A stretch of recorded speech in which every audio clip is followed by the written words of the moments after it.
পৃথিবীর সবচেয়ে আশ্চর্য প্রকল্পগুলোর মধ্যে একটি হলো জাপানের সেইকন টানেল। এটি একটি আন্ডার ওয়াটার টানেল যা পুরো বিশ্বকে অবাক করে দিয়েছে।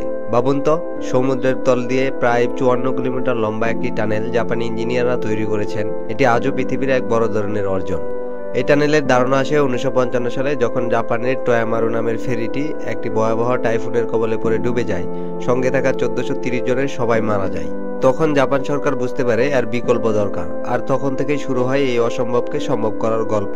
1971 সালে প্রকল্প শুরু হয় এবং প্রায় 17 বছর ধরে সমুদ্রের তলা খুঁড়ে খুঁড়ে তৈরি করা হয় এই টানেল। 1988 সালে চালু হওয়া এই টানেল কাইডো এবং হোনসুফি শহরকে একত্রিত করেছে।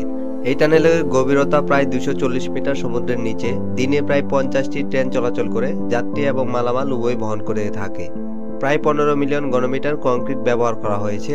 খনন কাজ করতে লেগেছে প্রায় 1 লাখেরও বেশি শ্রমিক।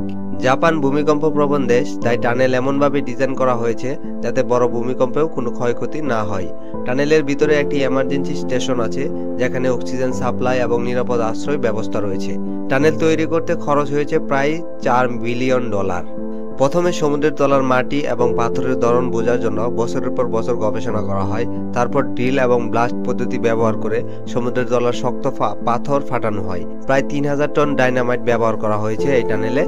মিনি টানেল বা ছোট টানেল তৈরি করা হয়েছিল পরীক্ষার জন্য। এতে দেখা যেত কোথায় পানি ঢুকছে এবং কোথায় মাটি সরে গিয়েছে।